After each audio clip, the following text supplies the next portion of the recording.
بسم الله الرحمن الرحيم الحمد لله والصلاة والسلام على رسول الله وعلى آله آل الله السلام عليكم ورحمة الله وبركاته لن يقبتا دافع لهم تاسطروا إكي أتيجي لدو لهم فقاوا سواجوا نبوة محمد صلى الله عليه وسلم أكي gbogbo jama مسلمين تلتوكو káàkiri gbogbo àgbáńlá ayé pé ní ìkí ọlọ́run ọlọ́run orí ajẹ́ǹjẹtán ọlọ́run kó má bá gbogbo wa gbé àmín. èmi ni ọmọ ìyá yín al-ustadh Sirajuddin ibn Shu'aib al-Fayfawi tí gbogbo àwọn èèyàn mọ̀ sí Alfa Fayfe tí mo jẹ́ olùdásílẹ̀ àti olùdarí Dar al-Qur'an wal-Hadith lid-dirasati al-arabiyya wa islamiyya بمدينة إيلورين تيمو جو داسيل لي كيونا تانبن دار القرآن والحديث ني لو لورين الله داكو اتي لي كيونا تي ايي بيتيكا لوكوا تي مومو ميما الله داكو ما جوبا لاي لاي ìlú لورين الله ما جوبا جاو ati gbogbo tin jẹ́ alamul islami naam èmi ọmọ ya mo wá sí bí ìkànnì yìí láti wá dá wa ní ẹ̀kọ́ nípa islam yìí ọlọ́run ọba ròyìn fana Muhammad sallallahu alaihi wasallam pé ní inna ad-dina 'inda Allahi al-islam tí ń jẹ́ ẹ̀sìn lọ́dọ̀ ọlọ́run ìsìlámù ni kí ni túmọ̀ ìsìlámù òun náà ni ìjuwọ́jú sẹ́lẹ̀ fọba tó níwá ìsọkun ayé wálẹ̀ àti tọ̀run fọba tó níwá níjẹ́ ìsìlámù nù ìsìlámù yìí wá ní kò níwẹ̀ kan ju al-Qur'an lọ Qur'an ìlọ́lọ́run bá wá ròyìn fún wa nú ọ̀rọ̀ rẹ̀ pé ní ma faratina fil kitabi min shay'in kò sí nǹkan kan tẹ́ nídìí nínú ètò ayé yìí àti ètò ẹ̀sìn yìí tí Qur'ani ò dá sí kò sí tẹ́ ẹ fẹ́ sọ kò sí tẹ́ ẹ fẹ́ ṣe kò sétò kan tẹ́ ẹ fẹ́ dá sí tí ìsìlámù ò ti yanjú ẹ̀ láti ara Qur'ani òun ló ṣokùnfà ọ̀rọ̀ tá a fẹ́ pé gbogbo alákìyèsí sí pé kí ni ìsìlámù dá sí lérí ẹ̀ òun náà ni al-amn ìfàyàbalẹ̀ ìfọ̀kànbalẹ̀ nínú ìlú àti nínú ayé kí là ń pè ní ìfọ̀kànbalẹ̀ kí sì ni ìsìláàmù sọ lérí ẹ̀ ìfọ̀kànbalẹ̀ yìí jàmá mùsùlùmí òun ni tó wò ìfọ̀kànbalẹ̀ yìí òun ló ti kú ònú ayé bàbá wò wípé ní ayé ò tòrò ayé ò gbádùn kò sí tí ń dùnnú ayé mọ́ sówó ni ò sí ni owó ń pọ̀ sí sọ́lá ni ò sí ni ọlá ń pọ̀ sí sẹ́mọ̀ ni ó sí ní ìmọ̀ pọ̀ sí àmọ́ kí ló wá kó lára gbogbo nǹkan wẹ̀ kí ló kó lára owó tí olówó òfin ní fàyàbalẹ̀ kí ló kó lára ọlá tọ́lọ́lá òfin ní fàyàbalẹ̀ kí ló kó lára àmà tí onímọ̀ òfin ní fàyàbalẹ̀ ọ̀dà kí ló kó lára àwọn olórí tí ìlú òfin ní fàyàbalẹ̀ kí ló kó lára aláṣẹ tí ìjálàṣẹ òfin ní fàyàbalẹ̀ àṣẹ nǹkan ẹyọ̀kan ni nǹkan ẹyọ̀kan ló sọnù ló mú nǹkan ẹyọ̀kan lọ nǹkan ẹyọ̀kan là ní mọ́nú ayé o òun ló mú ẹyọ̀kan lọ ẹyọ̀kan yìí náà ni wọ́n ń dààmú wa ẹ̀rì jàmá mùsùlùmí àtúntí múra ní Nàìjíríà dáwà yìí àtúntí múra àti bọ́ sínú òṣèlú láti yan àwọn olórí tuntun míì ó yẹ ká béèrè pé ní àwọn tí bẹ́ẹ̀ yìí tá à ń ṣe kése pẹ̀lú yìí ò ní olórí kí ló wá fà tá à ń pariwo pé kò sí fàyàbalẹ̀ mọ́ nǹkan ẹyọ̀kan náà lọ sọnù ọ̀sán lóde olórí ó dẹ̀ sọ̀rọ̀ lọ́dọ̀ àwọn atájọ́ ọmọ lẹ́yìn tájọ́ ọmọ ìlú nǹkan ẹyọ̀kan yìí la ní láti dá padà nǹkan ẹyọ̀kan yìí la ní láti wò lára ẹni tá a fẹ́ kọjọ́ lórí fún wa nǹkan ẹyọ̀kan yìí la ní láti wò lára àwọn tá a fẹ́ kí wọ́n yan olórí fún wa tí ó bá ti ṣe ẹyọ̀kan yìí o níbi ikọ̀ náà ní gbogbo tó já sí o kí ni nǹkan ẹyọ̀kan ni ó ní al-amana al-amana bil-amana fal-amn tí ó bá ti sí trust nínú ayé máa kágbà pé kò lè sí peace without trust no peace tá a bá ti ní ìtànpè ní àfọkàntán tá a bá ti ní ìtànpè ní àfọkànsí lára àyàn a lè rí fọkànbalẹ̀ ń bẹ̀ mọ́ a jẹ́ sí pé ń tọ́ sọnù ayé nísìn òun náà ni al-amana èyí tó lọ́wọ́ bá pè ọ́ nínú al-Qur'an tó lọ́ ní inna aradna al-amanata ala samawati والأرض والجبال فأبين أن يحملنها وأشفقن منها wa hamala al-insan innahu kana zaluman jahula. Ọlọ́run ní àwọn ọlọ́run agbẹ́ntí ń jẹ́ al-amana afọkàtà ipe só lè gbẹ́rù wa agbé fún òkè agbé fún ilẹ̀ agbé fún àpáta gbogbo wọn láwọn ò lè gbé ẹ̀rù bà wọ́n ipe sékìní sì tó gbé ìtumọ̀ òkè òun náà ni àwọn tó ju èèyàn lọ ìtumọ̀ ilẹ̀ òun náà ni àwọn táyé gbà ju èèyàn lọ ìtumọ̀ àpáta òun náà ni àwọn tí wọ́n lágbára ju èèyàn lọ gbogbo wọn náà sọ pé àwọn ò lè gbé o fa amala al-insan ọmọnìyàn tẹ́rí sí ọgbà innahu kana zaluman jahula ọmọnìyàn tó wá gbà yìí in tí ò jẹ́ kí in tí ń jẹ́ àfọkàntà àmánà yìí in tí ò jẹ́ lè dúró lára ọmọnìyàn òun náà ni pé nǹkan méjì àṣẹ nǹkan méjì òun náà ni yóò gba ìtàpè ní àmánà òun ló lè gbà kó lára yàn èèyàn méjì ká má wá àmánà sọ́dọ̀ rẹ̀ Al-Qur'an ló já mọ̀ bẹ́ẹ̀ o èèyàn méjì ká má wá àmánà sọ́dọ̀ rẹ̀ tani aláwọ̀ kan nú èèyàn òun náà ni zọlúùm alábòsí ẹni wọ́n ti jẹ́ alábòsí a lè rí fọkànbá a lè rí ìtàpè trust lọ́dọ̀ rẹ̀ ẹni tí ó bá sì ti ní trust lọ́dọ̀ a lè bá ìtàpè ní peace a lè rí jẹ lára rẹ̀ o ẹlẹ́ẹ̀kejì òun náà ni jahul aláìmọ̀kan jàmá mùsùlùmí gbogbo bí tí a bá ti wá àmánàtì ẹ lè wò dáadáa ẹni tí wọ́n gbé sí bí ààyè àmánà òní kana zaluman jahula ó jẹ́ alábòsí ó sì jẹ́ aláìmọ̀kan ni o Islam ẹ̀sìn kan ni tí ń pè wá lọ síbi asilm ń pè wá lọ síbi ìfàyàbalẹ̀ wal amn ìsì ń pè wá lọ síbi ìfọ̀kànbalẹ̀ ibi tí ó bá sì ti sí ìfàyàbalẹ̀ kò lè sí ìfọ̀kànbalẹ̀ udkhulu fi silmi káfà ọlọ́ni bẹ́ẹ̀ bá fẹ́ ẹ wá udkhulu fi silmi káfà ẹ wọnú fàyàbalẹ̀ tán yányá wala tattabi'u khutuwati shaitan gbogbo àwọn ìgbésẹ̀ ẹ dàrú ẹ jẹ́ pọ̀ ọlọ́ni ẹ má ní o innahu lakum aduwwun mubin gbogbo ẹni yòówù tí ń bá ń pè lọ síbi pé ní ẹjá dàrú ní jàre ẹjá bàjẹ́ ní jàre ọ̀tá yín ni o àjásí pé ní gbogbo ẹni tí ń bá ń pèdè lọ síbi pé ní kíkiní yóò tó lè tó ẹjá dàrú ni ọ̀tá àlù ni gbogbo ẹni tí ń bá ń pè lọ síbi pé ní kíkiní yóò tó lè tẹ̀ wá lọ́wọ́ ẹjá bàjẹ́ ni ọ̀tá orílẹ̀-èdè yìí ni gbogbo ẹni tí ń bá wọn ṣe báwọn ni a jẹ́ pé ní ọ̀tá ìjẹ́ èèyàn ni kó tó di pé ní káwá pè lọ́tọ̀ ọlọ́run àjásí pé ní ìta pé ní al-amana ẹrù ńláńlá ni nǹkan méjì ó lè gbà àmánà bọ́ táàmánà bá ti wá bọ́ òun náà gbà tí ń jẹ́ ìfàyàbalẹ̀ bọ́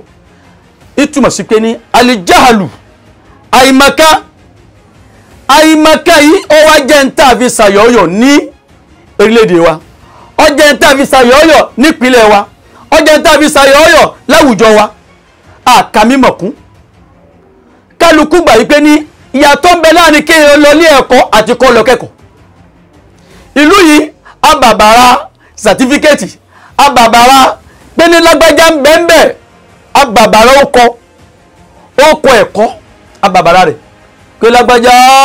ó ti di ṣéwù abàbàrà gbólóhùn ní ju iṣẹ́ ṣéwù lọ alágbájá ó ti dàfà àgbà abàbàrà ó kọ ní ju iṣẹ́ ìjà àfà àgbà lọ lágbájá ó ti parí PhD abàbàrà rẹ̀ pé ní ó ti ní doctorate lọ́wọ́ lágbájá ó ti ní masters lágbájá ó ti di professor abàbàrà àwọn ọkọ̀ wọ̀nyí ju iṣẹ́ rẹ̀ lọ kí sì ní ta nídìí jù nínú gbogbo ètò náà ni al-ilm ìmọ̀ ní o ìmọ̀ innama yakhsha Allaha min ibadil ulama ẹni tẹ́rù ọba pé ní ẹmẹ́jẹ ń dàrú òun lẹ́ni ọba nímọ̀ kìí ní ó nípo kìí ní ó gboyè oyè láàfi tò ìmọ̀ ní káfi tò ẹlẹ́ẹ̀kejì òun náà zulm in tó lè bànkẹ́jẹ́ òun náà làbòsí ajẹ́ pé ń ta nídìí òun náà ni al-adlu ìta ń pè ní ajilu òun náà ni dọ́gbandọ́gba kìí ṣẹni tí ń ṣe azulimu kí là ń pè ní azulimu jàmá wa azulimu òun náà ni wad'u shay'in fi ghayri mahallihi gbígbé nǹkan síbi tí kìí sáyé wad'u shay'in fi ghayri mahallihi gbígbé nǹkan síbi tí kìí sáyé òun náà ni tí ń jẹ́ azulimu ana Muhammad sallallahu alaihi wasallam anabi wa dá sí báwọn tábì mọ̀ yí pé ní gbogbo bí tí ọba tí àbòsí bá ti wà kò sí tí ń jẹ́ al-amana ń bẹ̀rù. ana Muhammad sallallahu alaihi wa sallam anabi idha duyya'atil amana fantadhiru sa'a idha duyya'atil amana fantadhiru sa'a anabi ní ẹ máa gbọ́ o gbogbo ìgbà tí wọ́n bá ti ń ra al-amana láre tí wọ́n bá ti ń ra àfọkàntán láre tí wọ́n bá ti ń ra trust láre fantadhiru sa'a ẹ máa retí pé ní àtibọ̀tẹ́dé ẹ máa retí pé ní ayé ti bàjẹ́ ẹ máa retí pé ní ọlá ti bàjẹ́ ẹ máa retí pé ní agbára fẹ́ tán. kí ni ya Rasulullah ọmọ bẹ̀rẹ̀ náà Muhammad sallallahu alaihi wa sallam kayfa ida'atuha ya Rasulullah ìrọsí ọlọ́run bó o láti sọ pé ní wọ́n ti ń ba àmánà jẹ́ bó wọ́n ti máa ń ba àmánà jẹ́ Ànábì ní ìtàn pé ní ìba àmánà jẹ́ idha usnida al-amru ila ghayri ahlihi fantadhiru as-sa'a níjọ́ tí wọ́n bá ti ń fi ọ̀rọ̀ sọ́dọ̀ ẹni tí ò lẹ́tọ̀ọ́ tá bá ti ń gbé ẹni tí ò tọ́ síbi ipò tí ò jẹ́ tá bá ti ń gbé ẹni tí ò yẹ kó wà lérí àṣẹ ẹni tó yẹ kó máa jẹ́ ra'is àbí tó yẹ kó máa jẹ́ mar'us wọ́n sọ di ra'is ẹni tó máa jẹ́ ma'mur wọ́n sọ di amir ẹni tó máa jẹ́ muta'allim wọ́n sọ di alim ẹni tó yẹ kó máa jẹ́ ẹni tí ń kẹ́kọ̀ọ́ lọ́wọ́ ó bọ́ sípò akẹ́kọ̀ọ́ ó bọ́ sípò olùkọ́ ẹni tó jẹ́ ẹ̀kọ́ jẹ́ akẹ́kọ̀ọ́ wọ́n gbé sípò olùkọ́. Ànábì ní sáà ètò ẹ̀kọ́ bàjẹ́ faqad qamati sa'atu alwizaratu ta'alumiyya alwizaratu ta'alimiyya ajẹ́ pé mínísírì ọ̀rọ̀ akẹ́kọ̀ọ́ yóò ti bàjẹ́ nù. bẹ́ẹ̀ náà ni ẹni tí ò ṣe fọkàn tán oníjàmbá tá bá ti gbé ṣètò security fantadhiru sáà ètò security wọn bàjẹ́ ajẹ́sí pé ní ìtànkè ní al-amana òun náà ni pé an yusnad al-amru ila ahlihi káfètò lé ẹni tó bá lè tò lọ́wọ́. amana yìí òun ni tí ń bayé jẹ́ òun ni tí ń bàlú jẹ́ ìgbà tá ti sàfẹ́kù rẹ̀ ajẹ́sí pé ní Islam ìpè wà lọ síbi al-amana débi gánà Muhammad sallallahu alayhi wa sallam níbi hadith kan Ànábì ní addil amanata ila man ittamanaka addil amanata ila man ittamanaka Ànábì ní wá ìwọ mayami mùsùlùmí addil amana dá àfọkàntán padà ila man ittamanaka sọ́dọ̀ ẹni ọfọkàntán o ẹni ọfọkàntán o ẹni ó dìgbò fún ọ mọ́jà ń tàn mọ́ kọ́ wa ní ẹ̀wọ̀ candidate mi tí mo dìgbò fún ó dẹ̀ disappoint mi ẹni tó dìgbò fún ọ ọfọkàntán lójó dìgbò fún ọ mẹ́jà ń tẹ̀ mọ́ wala takhun man khanaka subhanallah hadithi yìí hadithi tó yẹ kí gbogbo ayé ọkọ̀ síbi ojú ọ̀nà wọn ni pé wala takhun man khanaka bẹ́yàn bá sì jàǹbá rẹ̀ mọ́ jàǹbá ẹ̀ padà ìtumọ̀ rẹ̀ tó lè lò sí ni pé ní kọ́dẹ̀ ni tí ó dìgbò fún ọ mọ́sálà ìfúnlẹ̀tọ̀ ẹ̀ adil amanata ila man ittamanaka ẹni ọfọkàntán dá ọfọkàntán ní padà sọ́dọ̀ ẹ̀ ẹni ó gbà pé ìwọ ló lè ṣe ọfọkàntán ní bó ti dìgbò fún ọ mọ́jà ń tẹ̀mọ́ wala takhun man khanaka bẹ́yàn bá sì wá sọ pé ní èsì candidate tòun kọ̀ wá dìgbò fún ọ kò kú ọlọ́mọ ìlú ẹ̀ kò kú ọlọ́mọ orílẹ̀-èdè rẹ̀ kò kú ọlọ́mọ state rẹ̀ kódà kò kú ọlọ́mọ local government rẹ̀ fóun náà lẹ́tọ̀ọ́ ẹ̀ àìfúkálukú ara wa lẹ́tọ̀ọ́ ara wa àìlò àmánà ọ̀fà tójú òfin tí lú òfin tó jàmá mùsùlùmí ìntàgbélé àmánà ó tóbi débi pé ọdọ́dọ̀ àwọn onímọ̀ ọdọ́dọ̀ àwọn ẹlẹ́kọ̀ọ́ ǹjẹ́ kálukú ń fún kálukú ní ìwà rẹ̀ sáà ń fún wọn lẹ́tọ̀ọ́ ara wa ọdọ́dọ̀ ọmọ eke sọ́dọ̀ àgbàlagbà ana Muhammad sallallahu alaihi wasallam anabi laysa minna anabi ẹni àní kàkàrà wa kò ní tẹ̀lé wa wal janna àwọn mẹ́ta anabi láwọn mẹ́ta kan bẹ kọ́dà bó kírun bó gbààwẹ̀ kọ́dà bó lọ ájì nígbà àgbà kò ní tẹ̀lé mi wal janna àwọn àwo ni anabi ní ìyẹn mẹ́ta àkọ́kọ́ malam yuwakkir kabirana ọmọ eke tí ọmọ wa àgbàlagbà ìmọ̀ ìwà àgbàlagbà fàgbàlagbà ara mọ́nà ni àì fún àwọn àgbàlagbà lẹ́tọ̀ọ́ wọn mọ́ kálukú wọn da ìtọ̀rú àwọn tá a bá wájú aníwájú kọ́ ni wọ́n wà mọ́ ẹ̀yìn wa ni àwọn tá a mọ̀ pé àwọn là ń tẹ̀lé alátẹ̀lé wọn mọ́ àwa náà fẹ́ dá dúró àfàgbà lọ́wọ́ mọ́ ani Muhammad sallallahu alaihi wasallam alábìínú ẹni báwọn ni ẹni tí ó bá ti fún àgbà lọ́wọ́ kọ̀ lámàánà nù ni kò sínú àwọn tí ó bá wà lìjọ́nà wa yarham sadirana àtàgbàlagbà tí ó láàánú ọmọ èké gbogbo àwọn torí tí wọ́n ṣẹ́kù lónìí ni àmánà ni wọ́n ní wọ́n dá ẹ̀tọ́ padà sọ́dọ̀ àwọn tí ń jọmọ lẹ́yìn wọn walam yu'ti alimana haqqahu ẹlẹ́kẹta òun náà ni gbogbo ẹni tí ò fáwọn onímọ̀ lẹ́tọ̀ọ́ wọn gbogbo ẹni tí ò fáwọn onímọ̀ níwọ̀n wọn ọjọ́ ìdíkọ́ náà fi ń tò ẹni Ọlọ́run bá ti pè síwájú nù nọ́mbà ni ìlágbájá ọmọ ẹjọ́ ni tàmàdò ọmọ ìjọ wọn bí iná ìyún pọ̀ bọ́ bí ọmọ èké ti gbọ́dọ̀ fún àgbà lọ́wọ́ làgbà náà gbọ́dọ̀ láàánú ọmọ èké bákan náà a sì gbọ́dọ̀ tún láàánú àwọn tó bá jẹ́ onímọ̀ wa inú àwọn tí ìlú yìí ò ṣe tí ń fa ìnífọ̀kànbalẹ̀ àfáwọn onímọ̀ lẹ́tọ̀ọ́ àfáwọn olùkọ́ níwọ̀ wọn àbàbàrà wọn olùkọ́ náà mọ iṣẹ́ rẹ̀ níṣẹ́ gbogbo àwọn akẹ́wọ̀ yìí ó jẹ́ kí nǹkan máa bàjẹ́ lára ìlàmàánà kálukú wọnú tí ó mọ̀ onímọ̀ ni wọ́n ń pè ọ́ ẹlẹ́kọ̀ọ́ ni wọ́n ń pè ọ́ àmọ́ ó sáà mọ́ ń tọ́ ọmọ ó sì mọ́ dédé ẹ̀kọ́ tó dé ọwọ́ pọ̀ dáadáa lára àwọn oníkéwú kò rí bẹ́ẹ̀ lánàá o yadkhulu kullun fi takhassusihi kálukú mọ kí ni takasusu rẹ̀ kí ni tóun specialize lélẹ́rí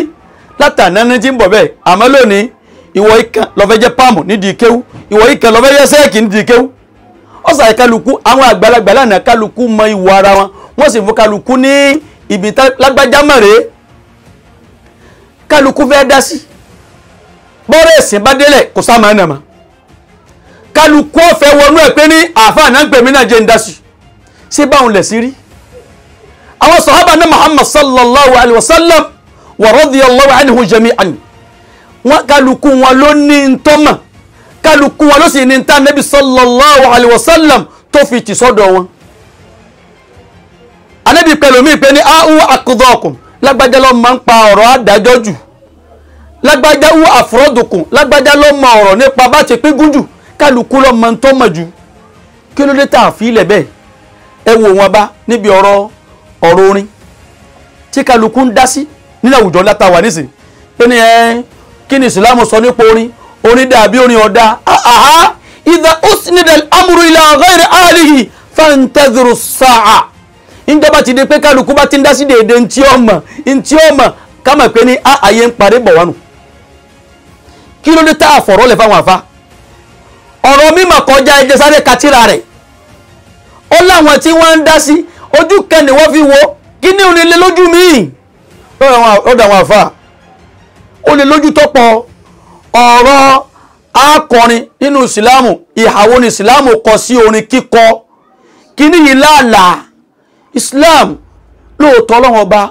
ó pè alákìyèsí lọ sí ibi pé ní lóòótọ́ àwọn ṣu'ara yattabi'uhumul ghaawun ọlọ́ni àwọn akọrin kan bẹ o àwọn tí máa ń tẹ̀lé wọn kí al-ghaawuna òun náà ni àwọn tí wọ́n ti kùnà àwọn tí wọ́n mọbi tán lọ ẹ dákun bọ́lọ̀ ti wá wíwú ni sọ́lọ̀ ti wá kọ̀ndẹ́mù orin ni sọ́lọ̀ wá lórin ọ̀dá ni bọ́lọ̀ ń bá lórin ọ̀dá Ànábì ọwà máa sọ fún Hasan bin Thabit ipe ní ujuhum wa ruhul qudsi ma'ak pé Hasan bin Thabit ọya kọrin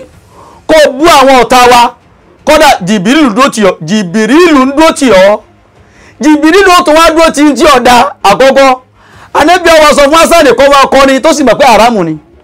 ajásí pé ní ó dìde káwo kí là ń pè ní orin ẹ̀kejì síyàtọ̀ ń bẹ láàrin àṣírí wàlgínà kakọrin àti kakùnrin gbogbo nǹkan wọ̀nyí ó níwọ̀n ǹjẹ́ ìsìlámù ti ẹ̀kọ́ dí algínà tẹ́gbẹ̀lì music ṣé ìsìlámù kí ni ìsìlámù sọ sí ẹ bá jẹ́ padà síbi bóun ní ti ń bọ̀ wá kí ni Ànábì sọ ń pa rẹ̀ kí làwọn àfọ́ọ̀ní bí máa sọ látàná jẹ́ ń pìyàn lákèsí kan o ǹjẹ́ èyí ti ẹ̀ mọ̀ wípé ní كل الأحاديث حرمت الغناء فكلها موضوع ǹjẹ́ ìtì ẹ̀ mọ̀ wípé ní gbogbo àdísì tẹ́lómi mú wá pé ní Ànábì lórin ọ̀dá Ànábì ní orin kíkọ ká máa kọrin ọ̀dá ǹjẹ́ ìtì ẹ̀ mọ̀ pé àdísì tẹ́lómi pàrọ̀ bàdàn Muhammad ǹjẹ́ wọ́n ti ẹ̀ gbọ́ rí wípé àwọn àdísì wọ̀nyí ọ̀pọ̀lọpọ̀ rẹ̀ dọ̀ífà èyí tó lágbàjú ní èyí tó lẹ èyí tó tó wá dúpẹ́ sókè díẹ̀ náà ni al-mawdu'a hadithul mawdu' huwa al-hadithu alladhi ufturiya bihi ala rasul sallallahu alayhi wa sallam hadithu mukhtalaq hadisi tí wọ́n hun tí wọ́n ti máa ní Muhammad lọ́rùn ìtumọ̀ sí pé ní ìsìlámù ọ̀tako al-ghina kíkọrin àmọ́ ìsìlámù fàálà sí ìjẹ́ wọn mayá mi jẹ́ ọmọ kíní kan tó pé ní al-muharramu lidhatihi wal-muharramu li'aridin àwọn kẹ́kẹ́ bẹ́ẹ̀ ní ìsìlámù haramu ni òun gẹ́gẹ́ làrámù àwọn kẹ́kẹ́ ń bẹ ìsìlámù kọ́dí ó sì hàn apá àgbọ̀rọ̀ débẹ̀ rárá àgbọ̀rọ̀ débẹ̀ rárá àwọn kẹ́kẹ́ ń bẹ ìsìlámù lé àgbọ̀rọ̀ débẹ̀ tí nǹkan kan bá ti wọnú ẹ̀ orin kíkọ ìsìlámù pé àwọn orin kan ní haramu lóòótọ́ àmọ́ kẹsẹ̀ muharramu lidhatihi bal muharramu li'aridin àwọn kẹ́kẹ́ ń bẹ ní orin tí ìsìlámù pé léèwọ̀ lóòótọ́ kìí ṣe pé orin gangan ló jẹ́ èèwọ̀ bí kìí bá ṣe kíní kan tó kù gbogbo yìí lọ bá wo ǹjẹ́ àwọn ọmọ ìpínlẹ̀ yẹn lè máa ka Kùránì nígbà mi tọ́lọ́hún sì máa bínú sí nígbà tó bá ti ka Kùránì sí mi tọ́lọ́hún ọ̀fẹ́ ẹni tí ka Kùránì tí ń fi Kùránì gbàbára àbí ka Kùránì ń kàǹkàkùkà àbí ka Kùránì li garadin akhar ghairi ta'abbudi ń ka Kùránì bóyá nítorí pé ó fẹ́ máa fi ṣe nǹkan míì àbí ń lo Kùránì síbi tí ọ̀dà wọ́ọ̀rọ̀ àwọn àfáà níbi ọ̀rọ̀ kíní kan tán pé ní al-iqtibas fi shi'ri iqtibasu òun náà ni ká mú ọ̀rọ̀ kan bóyá ká mú àyà kan lò Kùránì àbí ọ̀rọ̀ kan lò hadithi káwá ti bọnú orin àwọn àfáà kan sọ pé ní jaizun ní ọ̀tọ̀ ma lam yusa fihi lọ́gbà tí wọ́n bá lò lòkulò àmọ́ wa mata usi'a fihi fa innahu muharramun tọ́mà ti lò lòkulò ó ti di haramu nù ni ṣèbí ń bẹ bẹ́ẹ̀ ìyóò ní lámọ̀kẹ́ ní muharramu li'aridin bẹ́ẹ̀ náà ni al-ghina orin kíkọ nínú Islam ìyálà wa Aisha radiyallahu ta'ala anha zawwajati ihda sawahibiha ọ̀kan náà àwọn tí ń jẹ́ alájọṣe wọn tí wọ́n ń gbé ọ̀dọ̀ ìyàwó Aisha ìyá wa fi wọ́n sí ìyàwó wọn jọ kan wọ́n wá mú lọ lé ọkọ anna Muhammad sallallahu alaihi wasallam anabi wa bi lọ́wọ́ ya gbé ní ǹjẹ́ aba aftum ma'aha ǹjẹ́ tí al arsaltum ma'a tilka alfatat mugniya ǹjẹ́ tí ẹ̀rẹ́ nìkan tẹ̀lé obìnrin tí ẹsẹ̀ ìyàwó rẹ̀ yìí ǹjẹ́ ẹ̀rẹ́ nìkan tẹ̀lé tí ó dá wákà tẹ̀lé jápẹ̀ wákà gẹ́gẹ́ bí àsàrà lọ́rin ǹjẹ́ tí ó dá wákà tẹ̀lé onílà àwọn kan wọlé lóko rẹ̀ bí ní àwọn ansọ́rù ìyẹn pé ní àwọn alárànṣẹ́ Islam tí ànábì bá ní Madina tí wọ́n gbà tọwọ́ tẹsẹ̀ àtàwọn mùsùlùmí tó débẹ̀ ànábì ní tí ǹjẹ́ tí ẹ mọ̀ pé ní àwọn wọ̀nyí fẹ́ràn al-ghazal wọ́n fẹ́ràn béèyàn bá móbìnrin bọ̀lọ́dọ̀ wọn kéèyàn kọrin awẹ́wà kéèyàn kọrin àwàdà wọ́n láwọn ọmọ ànábì ní ẹ̀ bá rẹ̀ nìkan tẹ̀lé wọn kó máa kọrin tẹ̀lé wọn kí ní àtẹ̀yìnákùn fàáyàkùn wà àyànà ẹ̀dá wákà tẹ̀lé wọn pé ní àtẹ̀yìnákùn àdéwọ́bà yín o fàáyànà wà àyàkùn bá àti dé yìí òdíde wá ń kí yín ìsìn kí àwa náà wọ́n wá ń kọrin tẹ̀lé bó bá jásí pé ní kéèyàn ọkọrin kò bá dáa ni Ànábì ò ní gbàyàn wọlé kó tó tún wá kan àwọn obìnrin méjì tí wọ́n ń bá yàwó Aisha tí wọ́n ń bá a ṣeré nínú yàrá lọ́dọ̀ náà Muhammad sallallahu alaihi wa sallam wọ́n wá ń kọrin kódà wọ́n tadriban wọ́n tún lùlù Ànábì sallallahu alaihi wa sallam wa kana yastur bi thawbin Ànábì wọn faṣọ borí ìyẹn ni pé ní ìfaṣọ borí káwọn ọmọbìnrin méjèèjì yìí kójúmọ̀ máa tì wọ́n pé àbánabí wò wá Ànábì náà sì dọ̀gbọ́n wò wọ́n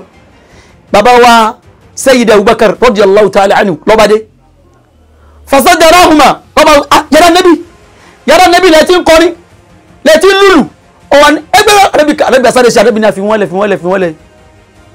fa innahu yawmu eid ọmọ pé ní òní min ayyami eid ọjọ́ ọdún lónìí ni ọjọ́ fi wọ́n lẹ̀ kí wọ́n kọrin fi wọ́n lẹ̀ kí wọ́n lùlù. wal hadith hadith sahih hadith ọlọ́lá àfíà ni nítumọ̀ sí pé ní ká kọrin nínú ìsìlámù ọ̀tako àmọ́ tí ìsìlámù ọ̀tako ni pé ní kí ló ń kọ. ẹ dákun ká bẹ̀rẹ̀ pé ní ẹ má bá wá ń kọrin tẹ́sí ń lùlù sí ìsìlámù wá fara mọ́ kéèyàn ojó ìsìlámù tó ní kéèyàn lùlù ní kéèyàn ojó. ṣé ìlù ọkàn náà lùlù fún ni àbára ara ni ìsìlámù ọkọ̀ dí kéèyàn lùlù gẹ́gẹ́ bẹ́ẹ̀ náà ni kọ̀ọ̀kọ̀ dí kéèyàn ojó. ìsìlámù tó ní alùlù kò ní àmẹ́jọ ìtumọ̀ sí pé ní ǹjẹ́ ìlú ìwá láàlà bí ọ̀láàlà ọmọ ìyá mi islam ọmọ ìyá mi ní islam lílákìyèsí ọ̀rọ̀ irú ọ̀ràn ìlú báyìí wọ́n ní àlù irú ọ̀ràn ìlú báyìí wọ́n ní àmàlù gbogbo òlù tó bá ti takò tọ́lọ̀ mọ́lù lọ́nà wo òun náà ni pé ní gbogbo òlù tó bá ti rí pé àwọn tí wọ́n máa ń lu irú ìlù yìí àwọn tí kìí ṣe mùsùlùmí ni wọ́n ìlú tí wọ́n lù fọ́ọ̀sà ẹ̀yin ò gbọ́dọ̀ lù torí pé ní anna Muhammad sallallahu alaihi wasallam alẹ́bí ní khaliful majusa gbogbo tó bá jẹ́ pé àwọn olóòsà ní bá ń ṣe ẹ̀yẹn mọ́sẹ̀rú ẹ̀ aṣọ tó lóòsà máa ń wọ̀ ẹ̀ mọ́wọ̀ ìrìn tó lóòsà bá ní ẹ̀ mọ́rin gbogbo àwọn tí wọ́n bá ti ń pe ọlọ́run ní nǹkan míì àbọ̀ pa nǹkan míì mọ́lọ́run ìṣe wọn ẹ̀ mọ́sẹ̀ riwaya kan tó mọ̀ kẹ́ khaliful majusa wal yahuda wan nasara àti majusi àti yahudi àti nasara gbogbo tó máa ṣe ẹ má ṣerú ẹ òun ló fa ẹlòmíì tí ó máa lásìgbọ́yé kan pé aná Muhammad sallallahu alaihi wasallam anábìlẹ̀ alẹ́ wọ bàtà kírun ìsìlámù ní àwọ̀ bàtà kírun alóòótọ́ ni ọba bèèrè pé kí nìdí mal-illa wal-illatu qa'imatun awal hukmu qa'imu ma qamatil illa ìdájọ́ máa bẹ bí ti ń bẹ lókùngbà tí in tó fa ìdájọ́ bá sì ń bẹ́ẹ̀ anábi sallallahu alaihi wasallam anábi sallallahu alaihi wasallam pé ní sallu fi ni'alikum fa innal yahuda wan nasara la yusallu fi ni'alihim anábi ni ẹwà ẹ̀yin mùsùlùmí ẹ máa ń tẹ́ẹ̀ṣe ẹ máa wọ bàtà kírun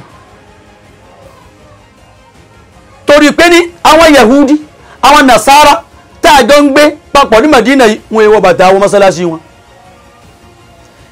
bẹ́yìn bá wọ́n fẹ́ kírun ẹ̀yìn ẹwọ bàtà wọ́ nítorí kẹlẹ̀ mọ́jọ wọn ẹ dákun ṣé yóò ti wá sọ ká máa wọ bàtà di òfin gbogbogbò ìtumọ̀ sí pé ní ìwọ tó bá ń bẹ́ lù táwọn yahudi àti nasara bá ti ń wọ bàtà wọlé ìjọsìn wọn ìwọ ò gbọ́dọ̀ wọ bàtà nu bẹ́ẹ̀ ni tọ́bárikẹ́ bá ti ń bọ́ bàtà tí wọ́n wọ bàtà wọlé ìjọsìn wọn ẹ̀yẹ máa wọ́nù pẹ̀lú dẹ̀lílù pé ní khaliful majusa wan nasara wal yahud ẹ mọ́sẹ̀ tí wọ́n ń sí òun ló kún fa pé ní irú ìlú tí wọ́n bá ń lù ẹ̀yẹ mọ́lù rẹ̀ àmọ́ ní ìran ìlú kan ní ìsìlámù ní àlù ó ní àlù bàndírì ó ní àlù ìlú tó bá síjú lẹ̀ tí wọ́n dé ojú kan tí wọ́n síjú kan lẹ̀ tó bá jẹ́ pé irú ìlú ni àwọn ẹlẹ́bọ náà bá lu ẹ̀yìn náà tó mọ́ lù yín bọ́ bá pẹ̀lú tẹ́ wà àwọn ẹlẹ́bọ bẹ̀ wọ́n lu bàtà ẹ̀yẹ mọ́ lu bàtà ẹ pé ní àwọn ẹlẹ́bọ bẹ̀ bàtà ni wọ́n ń lu ẹ̀yẹ mọ́ lu bàtà tó ké ní àwọn ẹlẹ́bọ bẹ̀ wọ́n máa ń lu gángan ẹ̀yẹ mọ́ lu gángan tí wọ́n bá lu gángan ẹ̀yẹ mọ́ lu gángan Islam labudda min al-mafhum a nídìí àgbọ́yé ìtumọ̀ sí pé ní gbogbo ọ̀ràn orin kíkọ tó bá jẹ́ sí pé ní yad'u ila al-jazira ash-shahwiyya ń pè lọ síbi pé ní karama múfù tí ń pè lọ síbi al-jinsiyya ìṣekúṣe tí ó máa rán létí ìwàkíwà èyí ò ní ọ̀dá àbórin tí ó máa jó tí obìnrin ó bọ́ ta tí ó máa fi òwò rẹ̀ jó àbí tí ó wọṣọ tó fún tí ó máa wá jó ìhun ní ọ̀dá èyí tí ọ̀dá ń bẹ̀rù irú rẹ̀ kan máa wọ̀ ọ̀dá orin tí ó bá ti ní ìtumọ̀ tí ọ̀dá orin ìtumọ̀ tí ọ̀dá òun lọ́sọ orin di tí ọ̀dá ìjó tó bá ti di pé ní ìjó tóbìnrin olóbìnrin ń jó láàrin gbangba kódà bí èsè mísíkì kódà bójó ni tán pè ní orin ìsìlámù ìwọ obìnrin tó ń kọrin tó ní orin ìsìlámù ló ń kọ ọwọ́ awọ́sọ aṣọ wá fún dáindáin ó sì ń jó láàrin ọ̀pọ̀ èèyàn ó tún wá fi òwò rẹ̀ hàn òun náà dá tó rà ní Muhammad sallallahu alaihi wasallam anábì inú ọ̀nà méjì tí ó ní wà lìjẹ́nà òun náà ni alkasiyatul ariyat ma'ilatu mumilatu ruhunsa inna ka asinamil bukhti àwọn obìnrin tó yẹ pé ní kásìyàtù ni wọ́n wọṣọ lóòótọ́ àmọ́ àríyàt tó aṣọ tí wọ́n wọ̀ wọ́n sì wà ní òhò bí ibo ọwọ́ aṣọ tó yẹ aṣọ tó táìtì tó fún dáidáì àbí ṣàfàf àbáṣọ tó fẹ́lẹ́ ọwọ́ àwọ̀ irú aṣọ bá ní má ilé àtọ́ mú mi láti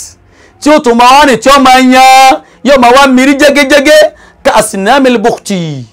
bíi kẹrànkúnmí ẹ̀rí yóò máa wá jó láàrin èèyàn yóò wá kọ̀dí sólù irú báyìí ọ̀dà irú ìrùnà òun ní ọ̀dà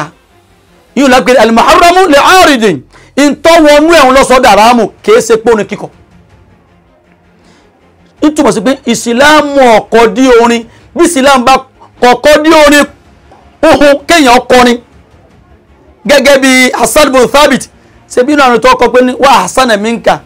lamutara kọ́tọ̀ ayini wà àjẹmálà minka lamutẹ́lìdì nìsa mo pe ọmọ kí ó lákè sí mẹ́wọ̀n mo sọ pé ní wà hasana minka wà hasana ni ó pé wà hasana minka lamutara kọ́tọ̀ ayini wà àjẹmálà minka lamutẹ́lìdì nìsa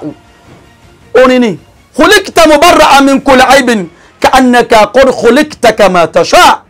ó forí un kẹ́ni Muhammad ìtumọ̀ sí pé ní kéèyàn ọkọrin kìyàn ànábì ọ̀tako ìlà ọ̀tọ́ ọkọrin kẹ́nẹ́bì ó ní Káàbù bùnú Zuhair ọkọrin kẹ́ni Muhammad sallallahu alayhi wa sallam ìtumọ̀ sí pé ní kéèyàn tó náwó fún olórin Islam ọ̀tako lọ́nà wo Káàbù bùnú Zuhair ọkọrin fún ànábì wa khala alayhi jubbatahu ànábì sì bọ́ agbádá ó sì bọ́ọ̀lì lọ́rùn pé mo bù ọ́ nígbà ọba de pé ní inna rasula la sayfun yustada'u bihi mu'annadun min suyufillahi maslulun ó kí ànábì ó fa ànábì wẹ́ntí inú ànábì dùn sí ó pe ànábì ló kọ́ tá ànábì fẹ́ kò parọ́ mọ́ kò kí lóòkì tí ọ̀dà kò sì kí lóòkì tá ànábì ọ̀jẹ́ nítumọ̀ sí pé ẹni bá fẹ́ olórin tí ó kíyàn má kíyàn ní tí ọ̀jẹ́ má sì parọ́ mọ́ má kì kọjá àlà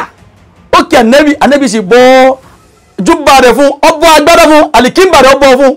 ajásí pé ní kíyàn tó náwó fún ẹni ọba kíní Islam ọ̀tako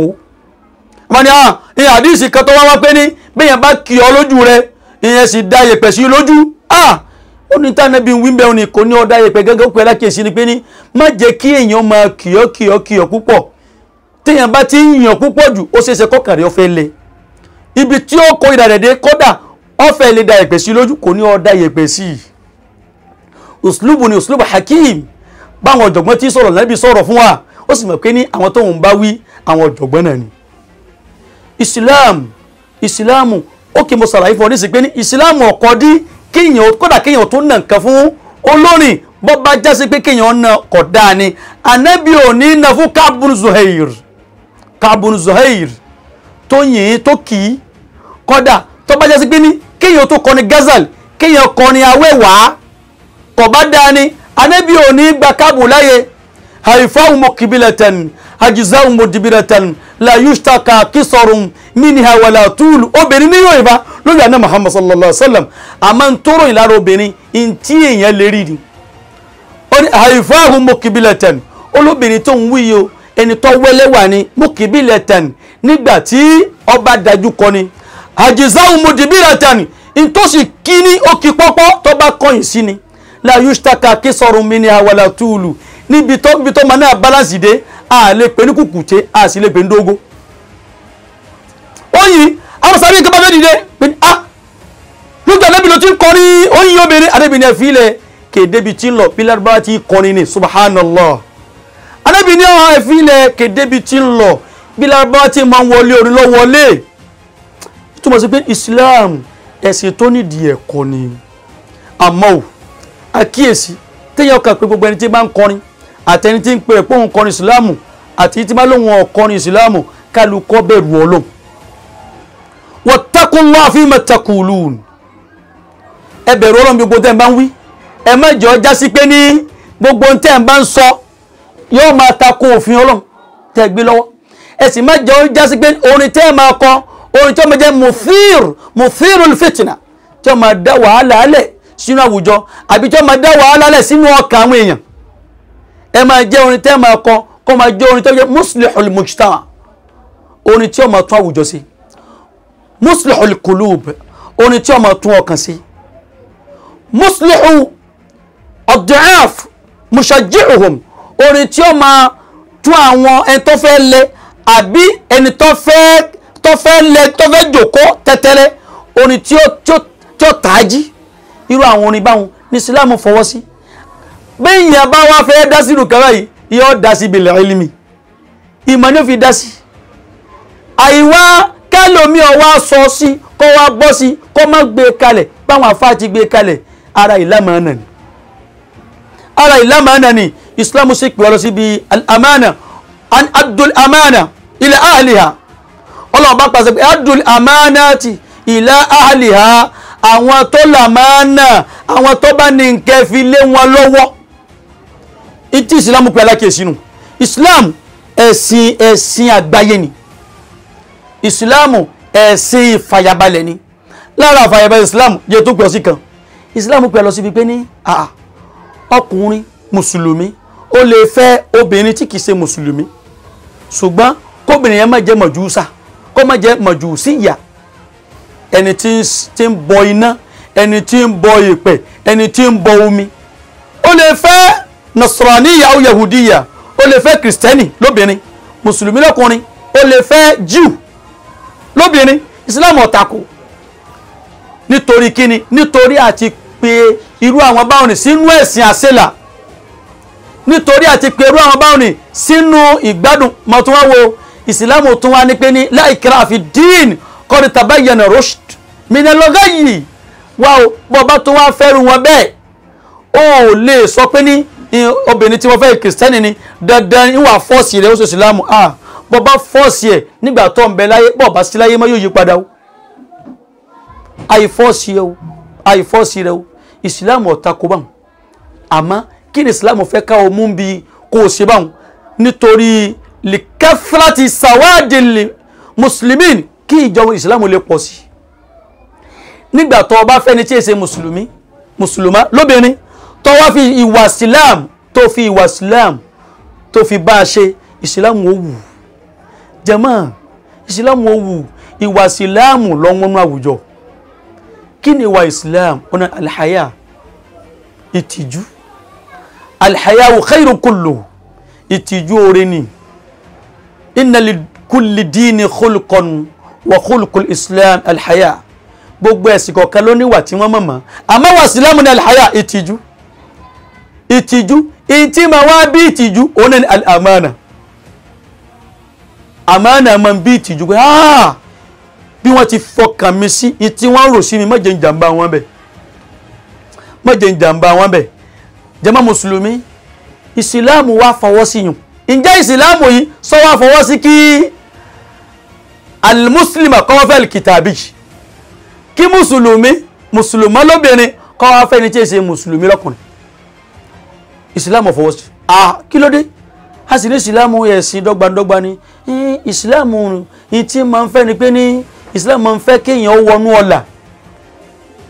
Ọlọ́run sì ti sọ pé ní inna dina inda Allahi islam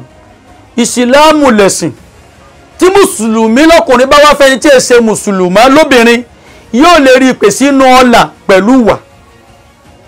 ẹ bá ń béèrè láyé nísìn ǹjẹ́ mùsùlùmí ní ìwà ìsìláàmù ma tó fi máa rí bẹ́ẹ̀ ṣe òun ló fà tí Sayyidina Umar radiyallahu ta'ala anhu ló fi sọ pé ní ìsìláàmù ní a ṣe bẹ́ẹ̀ lóòótọ́ mùsùlùmí lè fẹ́ ẹni tí èsè mùsùlùmá lóòótọ́ àmọ́ lè gárọ̀dìn orí tájẹ́tì o níbi tẹ́ a bá ti rí pé ní tájẹ́tì wọn bá ti fẹ́ẹ̀lì ẹgbẹ̀ kan mọ́ sí rẹ̀ kí tájẹ́tì òun ni òun lè kathrati sawadil muslimin kí jama mùsùlùmí lè pọ̀ sí tó bá di pé ní kẹsẹ̀ rẹ̀ yóò tó fa qillati sawadil muslimin ẹgbẹ̀ kan mọ́ sí rẹ̀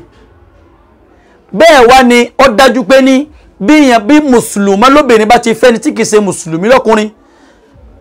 yad'u dhalika ila qillati sawadil muslimin mùsùlùmí jákùnù tọ́lọ̀ ìsọ́lá al-Qur'an pé ní wala tunkihul mushrikin hatta yu'minu wala abdu mu'minun khayrun min mushrikin wala ajabakum la ilaha illallah ọlọ́ni ẹwà o ẹni tó bá ti ń ṣe ishrak tí bá ti ń pè nǹkan mí mọ́lọ́n tí ń fi nǹkan mí ìṣòrogún pẹ̀lú ọlọ́run tí ń sọ pé ọlọ́run mẹ́ta lọ́kan ọlọ́run bàbá ọlọ́run ọmọ ọlọ́run ẹ̀mí mímọ́ tọ́lọ́wọ́n ìbá ti sọ yọ̀kan lọ́dọ̀ rẹ̀ ó lè fọ́mọ rẹ̀ fún o. wala abdun mu'minun tálíkà tí ò lówó àmọ́ mọ́ lòun khairun ó sì dáa fún ọkọ fọ́mọ rẹ̀ fún min mushrikin ó dáa kọ́ fọ́mọ rẹ̀ fún rẹ̀ báwọn ní ju kọ́ fi fún ẹlẹ́bọ lọ o walau ajabakum kọ́dà bí n bá ń ṣe yín lójú kòkòrò kọ́dà bí rírì rẹ̀ bá ń jọ yín lójú kọ́dà bó wà ní òpò mùsùlùmí kọ́dà bó wà ní òpò bí kèfèrí bá wà ní òpò tó wà ní owó tó wà ní ọlá ó lè fọ́mọ rẹ̀ fún o mùsùlùmá lóbìnrin ò lè fẹ́ni tí kìí ṣe mùsùlùmí lọ́kùnrin abadan ijma'an bain al-ulama pẹ̀lú fẹ́nu kó gbogbo àwọn àfáà láyé látàná títí dòní gbogbo ẹni bá wá ṣe báwọn nìkan bẹ́yẹn bá wá ṣe báwọn ní kí ló kù tá a ṣe kí ni ìsìlámù ṣe lérí ẹ̀ òun náà ni pé ní yuqamu alayhi al-hukmu wọ́n gbé ìdájọ́ dìde lérí ẹ̀ kí là kọ́kọ́ ni pé al-fasqu baynahuma àwọn ọmọ inú ìsìlámù wọ́n yà wọ́n ni o inú ìsìlámù wọ́n yà wọ́n so wọ́n sì àdábà bàbá tó bá ṣerú ẹ̀ biljahali pẹ̀lú àìmọ̀kan oníjìyà tí ó jẹ́ inú ìsìlámù ó lẹ́kọ̀ọ́ tí wọ́n kọ tó bá ṣe bẹ́ẹ̀ bilhawa pẹ̀lú fẹ́nu àbọ̀ ṣe bẹ́ẹ̀ bishawa bilhirs pẹ̀lú ojú kòkòrò onírú ẹ̀kọ́ tí ìsìlámù ọkọ̀ rẹ̀ ní wọn pè ní ó ṣe é dà gbogbo orúkọ báyìí àádá padà ní sọ́dọ̀ àwọn onímọ̀ gbogbo ní ìsìlámù ti ní a ṣe gbogbo àwọn nǹkan wọ̀nyí ajá sí pé ní ìntọ́ sọnù nínú àwùjọ wa tó wá fanti amúnù tí ìfàyàbalẹ̀ fi kó ní àwùjọ òun náà ni al-amana àìní ìfọkàntán tí trust bá ti sọnù láàrin tọkọtaya kò ní sí ìfàyàbalẹ̀ nínú ilé mu bí trust bá sọnù láàrin inú agboolé tí wọ́n bá ti trust ara wọn mọ́ kò ní sí ìfàyàbalẹ̀ o bí ó bá sínú àdúgbò kò ní sí ìfàyàbalẹ̀ ajá sí pé ní la amunu bila amana kò sí ìfàyàbalẹ̀ láì sí àfọkàntán gbogbo bí tí àfọkàntán bá ti fẹ́ rí kò ní sí ìfàyàbalẹ̀ ńbẹ̀ tó bá rí báyìí ajá sí pé ní ń tó sọnù nínú àwùjọ wa tí a fi ní ìfàyàbalẹ̀ tí security ò fi sí nínú ìlú yìí òun náà ni al-amana amana ni ò sí o amana tó ilmiya kò sá amana má nínú mímọ̀ ọmọ kéwù ò fẹ́ kílèmù àfá rẹ̀ mọ́ pé ní káwọn sọ pé lágbájá lọ́kọ́ mi ń kéwù pé àwọn náà ti dàfá mùrídìí ò fẹ́ kílèmù ṣéwù rẹ̀ mọ́ pé àwọn náà ti tó tán àwọn náà àbí táwọn náà dé yìí àwọn náà ti tó pé ní nǹkan kò fẹ́ kílèmù rẹ̀ mọ́ o ọmọ akẹ́kọ̀ọ́ fẹ́ sọ pé ní ọ̀gá àwọn ní mọ́ bẹ́ẹ̀ náà ni ọmọ èèyàn fẹ́ dúndú ọmọ èèyàn mọ́ kálukú fẹ́ máa duwájú jàmá mùsùlùmí kí ní ìhun ní kẹnu káàkiri ẹ̀rí ni kálukú fẹ́ jẹ mọ́mù màmúmù ọ̀fẹ́ sí mọ́ bẹ́ẹ̀ nìkan bá ti rí sọ́ọ̀bù kẹ́kọ́ pẹ́lẹ́ tẹ báyìí ọ̀sọ̀rọ̀ ìmọ̀mù Jamiu nù gbogbo kìíní àìsàn mọ́nà náà ní ń bì bá mọ́nà bá ti wà gbogbo kìíní yóò létò ìsìlámù sì fètò sí gbogbo tí a bá ń ṣe pátápátá tó sọ pé ní ma faratina fil kitabi min shay'in nǹkan kan tí àjùúlẹ̀ lálẹ́ ìdásí nínú ẹ̀sìn kò sí nínú àwọn àfáà wa ọlọ́mọ́sà bá wa kẹ́ wọn tàbí pé ní àwọn eléyìí lámàánà púpọ̀ wọ́n ní àmàánà púpọ̀ wọ́n pọ̀ bẹ́ẹ̀ o ṣùgbọ́n wọn náà ni Maulana Nakib al-Ashraf rahimahullahu rahmatan wasi'a bàbá wa Sheikh Abdullahi Indasalati masha Allah àwọn eléyìí fa àmàánà lógun tí wọ́n ṣe àmàánà tó ilmiya wọ́n lámàánà púpọ̀ débi wípé ní wọ́n ń sọ bí wá sí wọn kan tí mo wá mẹ́ báyìí wọ́n wá ń sọ nípa ọ̀kanú àwọn ọmọ wọn àfáàwà Amiru Jaish Sheikh Yahya Salati ọlọ́mọsàbà kẹwọn náà wọ́n sọ pé ní ọmọ mi ní ọmọ wallahi ọlọ́ni kéwú náà ó yẹ jù mí lọ ọmọ ẹni wọ́n wá ń ròyìn mímọ̀ bẹ́ẹ̀ ni wọ́n ròyìn mímọ̀ àfáàwà Tóyìn Salati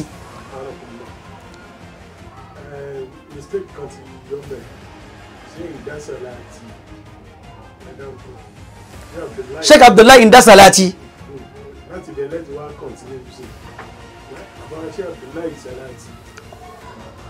bàbá wa Sheikh Abdullahi Salati ní àwọn tí wọ́n ní àmánà tó ilmiya tí wọ́n fi àmánà lo mímọ̀ wọn nínú wọn ni Sheikh Abdullahi Salati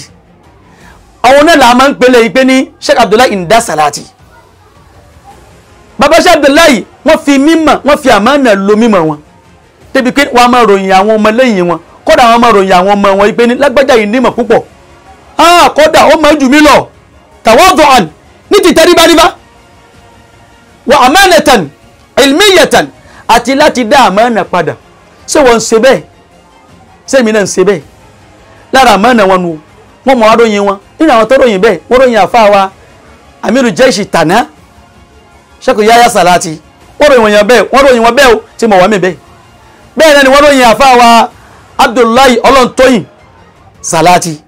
pé ní ọmọ mi kan bẹ mọ́sàrí wọn èdè ńgbà náà ọmọ náà ọmọ kẹ́wù púpọ̀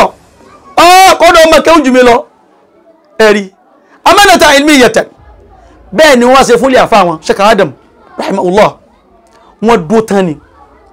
bẹ́ẹ̀ bí tẹ́mi ti mú mi mẹ́ni kódà Sheikh Inda Salati Sheikh Abdullahi Salati wọ́n tún máa ṣe pẹ̀lú ajánẹ́sì wọn àfáà Sarumi àfáà Sarumi wọn ni Sarumi banja wọn ni ó ṣe dá ibi tó gbé mi lọ yìí sí wá lọ́bẹ̀ ìwọ ló gbé ìwọ fúnra rẹ̀ ibi tó gbọ́ iná sì dá amánà bóò ni wọ́n ṣe pẹ̀lú àwọn ọmọ kéwù rẹ̀ sọ fẹ́ kí wọ́n tó ọ bèlè tàṣípọ̀ fẹ́ kí wọ́n jù ọ lọ àwọn nǹkan wọ̀nyí nínú àwọn nǹkan tí a mọ̀mọ̀ wọn ni ajá mi kan ti ẹ̀ ń bẹ ọ fẹ́ràn àbáyé púpọ̀ ọ fẹ́ràn púpọ̀ yọ ma gbogbo ògbà wáàsí tó gbé lédi fóònù ẹ̀ pa fídíò bàbá Sheikh Abdullahi Salati Nakibul Ashraf tàná Allahu Akbar ọ̀pọ̀ púpọ̀ látara àfẹ́ kí ló bí ìfẹ́ òní òun náà ni pé ní wọ́n máa ṣe wáàsí pẹ̀lú àmánà ẹ wo bá ti lò láàrin àwọn pẹ̀lú àbúrò wọn Sheikh Sazeli Sambo ọlọmọsàbà sí gáfà fún gbogbo wọn wọ́n máa gbé Sheikh Sazeli pé Sazeli ọmọ kìíní tíra kan túfà ni wọ́n gbé ọmọ púpọ̀ kọ́dọ̀ èmi a máa jí gbọ́ lọ́dọ̀ rẹ̀ amánà ṣé wọ́n ṣe bẹ́ẹ̀ gbogbo àwọn nǹkan wọ̀nyí òun ló fà gbogbo ẹni tí ń bá máa ń ṣe àmánà tí máa ń dá nǹkan pa síbi tó bá yẹ kó wà irú ẹni báwọn èèparẹ́ o bó ti wò ó fì tó yóò dùn ní gbogbo àwọn nǹkan wọ̀nyí nínú tá a nídìí náà àwùjọ wa òun náà ni pé ní ẹja lọ ní àmánà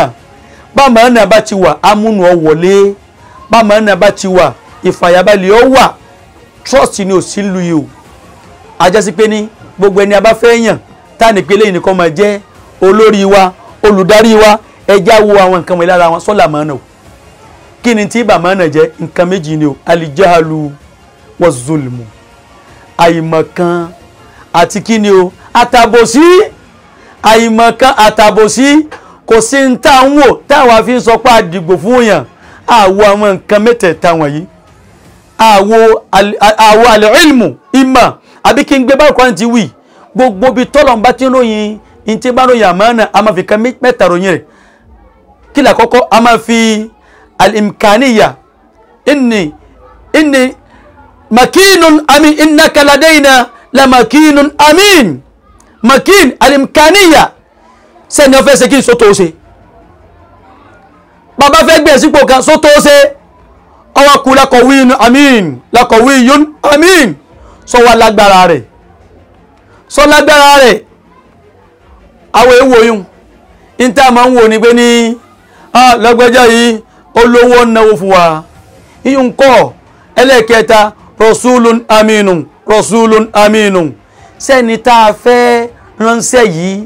sáwà láàrán àwa la sọ pé ní àrán ọ gbogbo ẹni yóò tẹ́bá ti di pé ní ìbá ti ń dùn púpọ̀ jù tí ò sí nǹkankan tí ò lè fi wọ́ ipò yóò jàmbá wa kẹ́yìn bẹ̀ gbogbo ẹni tí ń bá wọ́n ọlá tí ò sí tí ò fi wá tiwa náà ni wọ́n ń jẹ́ ọlẹ́mi tó báyìí tẹ́bá ti ríyàn tí bá ti ń dùn tí ò sí tí ò lè fi wá yóò jàmbá wa ń bẹ̀ ni ẹni tí a lè fọkàn sí pé lágbájá yóò sì tiwa ó lẹ́nu Rasulun ẹni gbogbo abájọ panupọ̀ lé pé àwa làrán ọ aràn lè ṣe ẹ̀kejì ṣé kọ̀wíyù ni sósì lágbára rẹ̀ ẹ̀kejì ṣé màkínú ni ṣé ipa rẹ̀ ká kí ni báyà fi ń ka ọ̀nà ni pé sọ ní experience sọ nímọ̀ rẹ̀ sóye rẹ̀ ń bẹ ẹlòmíì nímọ̀ kò lóye ẹlòmíì lóye kò nímọ̀ ọ̀nà fi pàápọ̀ sí al-imkaniya gbogbo nǹkan wọ̀nyí bàbá ti wá rí àmánà dá padà ká máa retí amúnù ká máa retí ìfàyàbalẹ̀ ọlọ́run dákun abiyọ́ fanú rẹ̀ bíọ́ masa fi fọkànbalẹ̀ àti ìfàyàbalẹ̀ sínú ìlú tá a wà yìí Al-Qur'an Al-Azim iléeṣẹ́ wa tí ń jẹ́ ISPA ọlọ́run dákun má jẹ́ ó bàjẹ́ ISPA ọlọ́mọjọ́ bàjẹ́ ọlọ́mọjọ́ dàrú Al-Qur'an Al-Azim olùdásílẹ̀ rẹ̀ àfáàwà Sheikh ẹni rẹ̀ ẹni àwọn ẹni ọlọ́run tọ́jọ́ mẹ́ni ọlọ́run bí wọ́n ti jẹun ní ọlọ́run dákun masa bá fi bá wọn lò Al-Qur'an Al-Azim kárí gbogbo àwọn òṣìṣẹ́ iléeṣẹ́ yìí ọlọ́run dákun ṣàánú yín sí mọ́jọ́rọ̀ yín ó bàjẹ́ mọ́jẹ́ yín náà dàrú iléeṣẹ́ náà ọlọ́run jẹ́ máa ga sí o Allah subhanaka Allahumma wa bihamdik ashhadu an la ilaha illa anta astaghfiruka wa atubu ilaik èmi ọmọ yàyín lẹ́ẹ̀kan sí èmi ni al-ustadh Sirajuddin ibn Shu'aib al-Fayfawi tó ń jẹ́ alfa fẹ́fẹ́ olùdásílẹ̀ Dar al-Qur'an wal Hadith lid-dirasat al-arabiyya wal islamiyya nílùú Ìlọrin ní sọ fún mi pé assalamu alaikum wa rahmatullahi wa barakatuh.